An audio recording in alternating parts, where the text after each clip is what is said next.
Welcome back to Bobcat Update. I'm your host, Presley Davis, and with me in the studio I have Logan Daniel, Mason Lusk, Alyssa Trujillo. We have a lot of stuff for you today. We have Texas State's men's and women's basketball both had amazing weekends.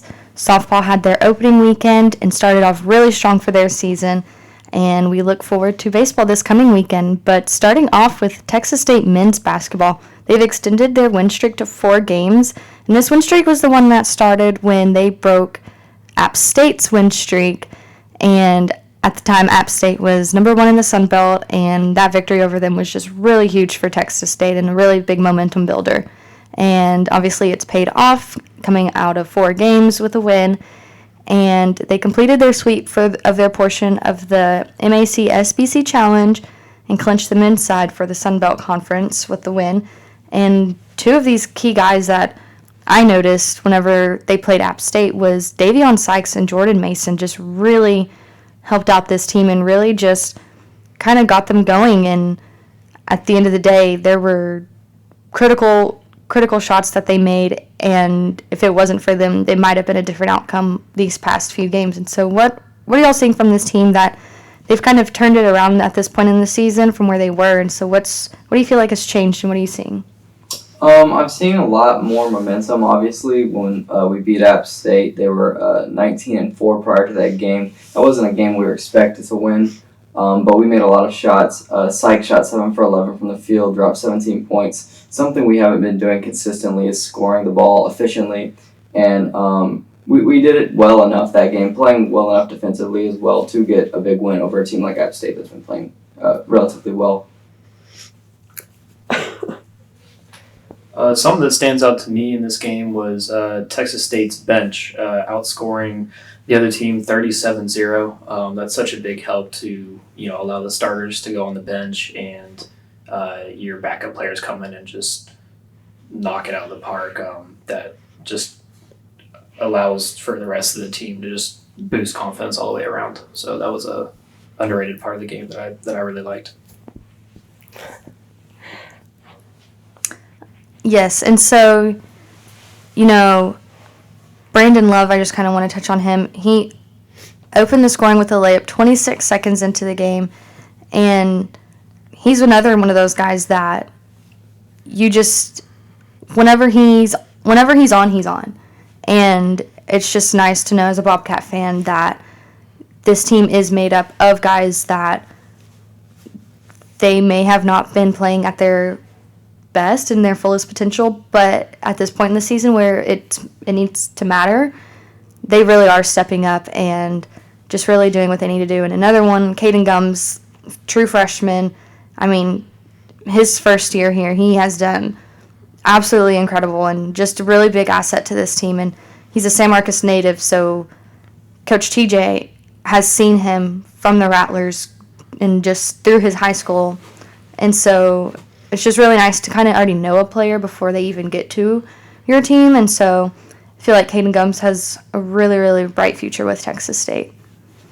But moving on to women's basketball, they beat Ohio and Athens, and Coach Antoine got her 200th career win, which all of her wins have been at Texas State. And so it's just really special, really big milestone for any coach, any amount of wins, just really something to celebrate. And I'm sure there was no other group she'd rather do it with. But you have Janiah Henson, Sierra Dixon, Jalen Foster, just those 3, they were in double digits this past weekend. And those 3 are just some really key players, especially if the Bobcats are wanting to try and go into the conference tournament. And so the 3 combined for 47 of the Bobcats' 80 points. Dixon's 14 points were a career high for her. And so just overall, the night was just kind of just a little record-breaking, just personal records, teams, just kind of everything. So yeah, what did y'all see from this game, and just kind of who are some girls that you're thinking are really going to help once conference tournament starts? Janiah Henson dropped 22 points. She was a huge factor in this game. Texas State was able to scrape this one out, and with a 13-12 record, they still are in contention to make it to the playoffs or the bracket. But we're gonna need more games like this where we're shooting efficiently. 23 for 48 from the field is good enough to get it done. 35 rebounds. We were consistently getting extra shots, and you like to see that from the team as they just consistently rebounded 3, 4, 5, 6, 2, 6. Everyone was putting in work on the boards, which is always nice to see. Yeah, it was definitely a team effort, like you said. Just everyone just really holding their ground and just doing it for the team. And, like, all it takes is that one person just to kind of get that momentum, and then it just spreads throughout the team. Yeah, so Troy coming up on the next few games. They are 9-3 in Sun Belt conference play, and they are third in the Sun Belt. So it's going to be a tough matchup, but just kind of the star of the show has been Henson, so we got to lean on her production, and she's second in the Sun Belt Conference and fifth in the nation for her free throw shooting. So just got to keep working the ball inside, getting her to the line, and yeah, we, like y'all have said before, we are definitely still in contention, and we do have a shot, so we just got to keep her in the hot hand and get a strong finish towards the season tournament. Yeah, the Bobcats have won the past. They didn't win this last time they played against the Troy Trojans, but the past 5 times they have won. So I'm feeling pretty confident with this game. It's Janiyah Henson has really proven herself these past few games, and so I definitely think she'll be a star in the next one. Yeah, so looking ahead, like you said, Bobcats will face Troy, and then they will also face Southern Miss this next coming weekend. And so 2 really big Sun Belt matchups on the road, but then the Bobcats will come back to San Marcos on February 21st against the conference-leading Marshall. So that's going to be a massive game, just really as your season is coming to an end, you're getting ready for conference tournament, that Marshall game is going to be really, really important. But this past weekend, softball opened up, and they had a huge tournament. I mean, they believe Sunday there were 2 to 3 games because of a rainout on Saturday, and just those girls just really had a lot this weekend and just didn't let it show, really. They started off opening day, and they took down the I-35 rival UTSA, and then they went on later in the day to shut out Northwestern State. And so just right off the bat, these Bobcats, I know we've mentioned before, everyone returned from last year. This is the exact same team, exact same coaching staff as last year, and so you're kind of at an advantage because you don't have to figure out the kinks in the beginning of the season and kind of work a few things out before you really get into the hang of things. You already have that. And, last season, the Bobcats got a regional bid, went over to UT and played in that regional. And so the talent on this team is just incredible. And to start off your season like this is just, you couldn't ask for a better way. And Sarah Vanderford, Hannah Earls, just some names you constantly see in softball, just always doing something, always getting that hit when it's needed, scoring whenever it's just a close game. Like, they're just always ready to do whatever it takes for their team. And then you have Jessica Mullins, who once she's in that circle, I don't know if there's really any stopping her. And so this team is just stacked, and it's really fun to see. But what did y'all see from that first day on opening day of those 2 victories?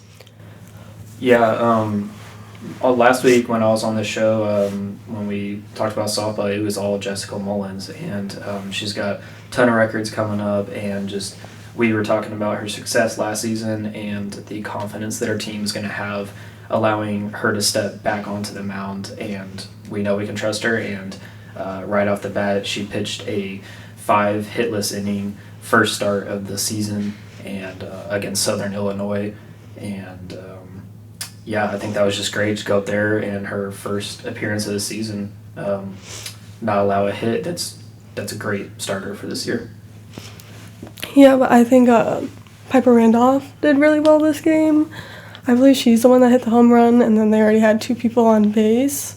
So it was 3 points altogether. I mean, it was definitely like a little bit of a slow start because that was in the 6th inning. But yeah, that was like a really good job for Piper Randolph. Yeah, and touching a little bit on what they said earlier, on the Northwestern State game, Texas State actually threw a combined no-hitter, which is always great to see. 1 walk and 1 error away from a perfect game. Torrey McCann threw 4 innings of hitless ball, 2 strikeouts, only 3 strikeouts for Texas State in total through 7 innings, so it's very impressive. Definitely we're making a lot of plays in the field to be able to not allow a hit and only strike out 3 batters. But impressive nonetheless. 7-0 no-hitter, always incredible to see in sports, so yeah. Yeah, and while we're giving kudos, I just want to shout out Maddie Azua is a freshman pitcher that has joined Texas State softball, and she made her debut, and she got 12 strikeouts on the day. And I think, like, against UTSA is not a team to, take lightly. And so just, I mean, that is just a phenomenal start to your college career. That's just, I remember seeing it and when it came out, and I was like, wow, like, a true freshman is really just keeping up. And I mean, I'm sure that feeling was just amazing. She struck out 12 on the 24 she faced, and so that's just an amazing feeling. This weekend, Coach Ricky Woodward also got her 800th career win, and I mean, Coach Woodward has been with Texas State for a long time now, and this weekend was probably the best weekend to get that 800th win. You're just having all your highs right now. You're winning the games. You're playing competitively, and you're fighting, and you're not just necessarily running over teams. You're still competing, and you're not playing down to your competition either. And so it's just a really good team to win that with, and really happy for Coach Woodward. And what are y'all's thoughts? Yeah, I think you said that very well. Always great to get a bunch of wins for Texas State, and a great weekend nonetheless. And it came off of the Creighton win. And I think it really shows the resilience of this softball team. Torrey McCann, who just threw that no-hitter I mentioned, and not even through an inning, is getting hit around. 4 hits, 4 runs, gets pulled in the first inning, and it's not looking great. Texas State on 4, but the team builds together. Madison Azua comes in and only allows 4 hits through 5 innings, striking out 3, and Texas State manages to inch their way back run for run and ends up winning the ball game. So, I mean, a win's a win no matter how it comes, and it really shows that even down big early on, and this team having to pull their starting pitcher, their ace, that early on, it doesn't look good usually, but they were able to pull it out, and it shows that this is a dangerous team. This team could really make some noise. Yes, I agree. This is a very resilient team, and I know Coach Woodward knows it. I know that the entire softball team knows it, but it's just fun to watch, knowing even if you are down, the game's not over yet. And so that's just really nice to kind of know and keep in the back of your mind that things happen. It's kind of unpredictable, but it's comforting to know that your team is able to, and they're capable of fighting until the very end. And For sure. Which kind of brings me to, they suffer their first loss of the 2024 season this weekend as well. They lost to Southern Illinois on Saturday, and I mean, a loss is never fun, but I think coming off of your wins and having that loss, it was kind of needed. You didn't want to completely sweep the weekend and then have that going into everything and thinking maybe a little bit on a high horse. You don't want to get into that feeling, and so I don't think this loss is it was only the first weekend, but I don't think this loss is going to define this team. I think that loss will just kind of show them what mistakes that were made this weekend and really just help build for it, and I don't think it weighs as heavy as maybe another team would have had. Yeah, and I mean, that loss was just a bit uncharacteristic of this team. They had 10 hits still in the game. They had 5 errors, which is unlike them. They were getting the hits, they just weren't bringing them home, they were making mistakes in the field, and it's just not like them. Obviously, those games are going to happen, so I wouldn't really harp too much about it. As a fan, I would probably just be like, It happens. Yeah, it happens, exactly. Yes, and then Sunday, Bobcats came back out and got the win against Southern Illinois. So kind of a revenge game for them, if you will. And then they walked off Creighton in the finale. And so, like we were saying, that loss really doesn't define them because the very next day they were able to come out, do another doubleheader, and just really show the world who the Bobcats are. And who knows, maybe that Saturday game was just fatigue and just bodies kind of wearing. And But, you rest, and obviously they got rested, and they were able to come back and get those 2 wins. Well said. And so, looking at that game, let's see. So, they beat Southern Illinois 3-1, and then walked off Creighton in a 5-4 walk-off. And Jessica Mullins had her first start and complete game of the 2024 season. And like we were saying, Jessica Mullins, to have someone who is as talented as her be able to come out and start and complete your game where you're not having to pull from your bullpen, you're not having to use any other arms because she can handle it, is just like, for a coach, is just such a nice feeling because you just know what she's capable of, and like you don't have to worry about wearing anyone else down. And especially once you get into the meat of the schedule and conference play, you're not going to want to have to use as many pitchers as you may need to. And so having someone like her who can just really go out there and do what she needs to do and throw a complete game is just really comforting to have. Yeah, for sure. 7 innings pitched, only 3 hits allowed. I mean, 8 strikeouts, that's domination. Yeah. Simply. Yes, and then we also have Kat Zarate. She had a 2 RBI double down left field in the second innings to get them on the board. And then, let's see.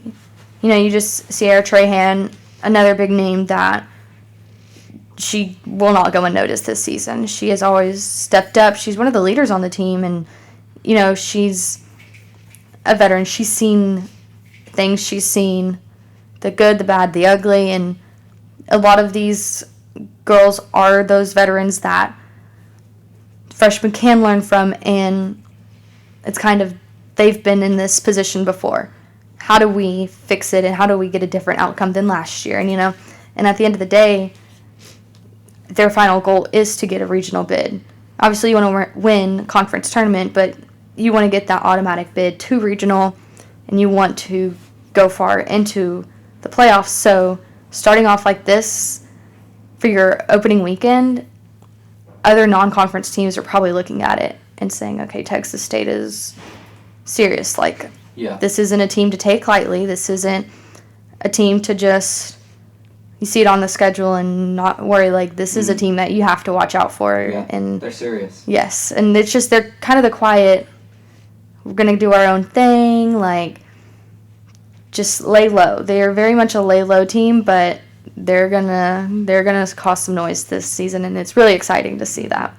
For sure.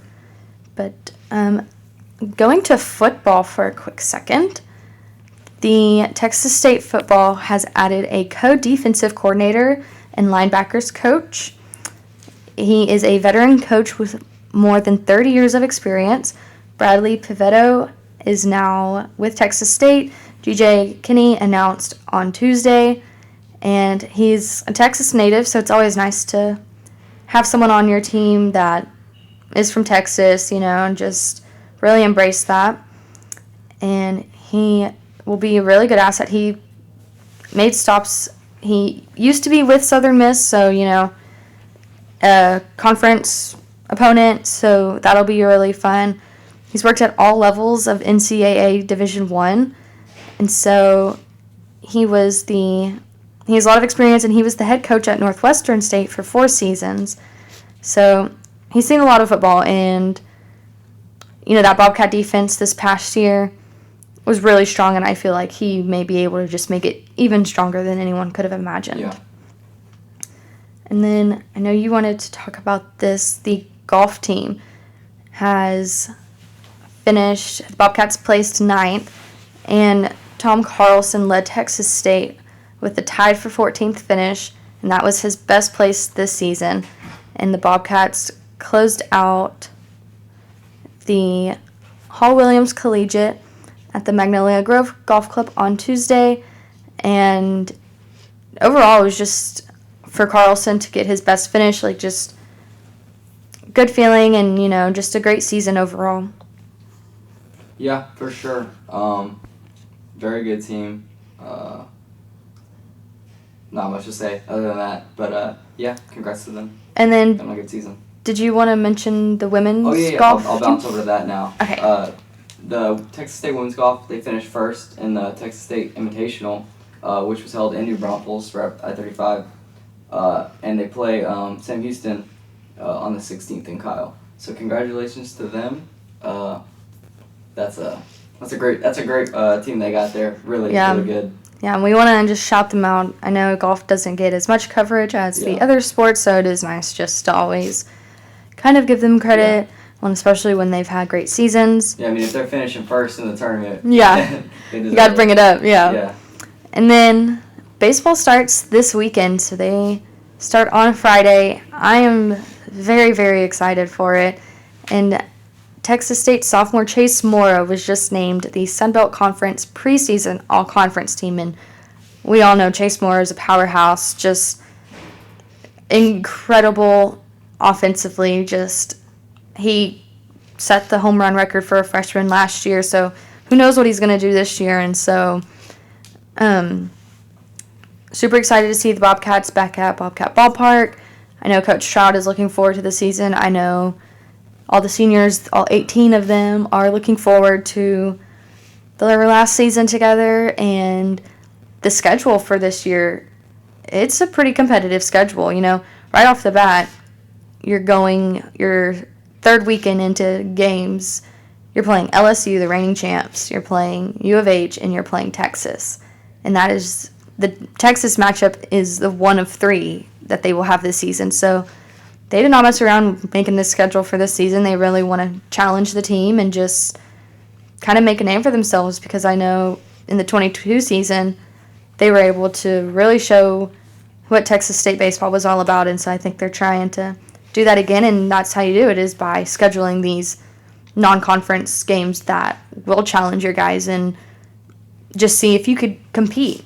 At the end of the day, win or lose, if you're able to go out there and just compete, then you know what you're capable of. Yeah, for sure. And to be the best, you have to beat the best. Yep. So these games, like U of H and like Texas, are going to be games where we can go out and prove that, while yes, we may not have the student base that Texas has, and we may not have the popularity that U of H has, we can still compete and we can still win these ball games. And we are an emerging program at all facets. Mm-hmm. I was at the softball game this weekend, and I saw them playing, and the team definitely looks very excited to start the season and feeling very confident going into it, despite the strong contenders. Yeah. Well, I believe that just about wraps up today's episode. Thank you for listening. Again, I was your host, Presley Davis. Logan Daniel. Mason Lusk. Alyssa Trujillo. And we hope you listen next time.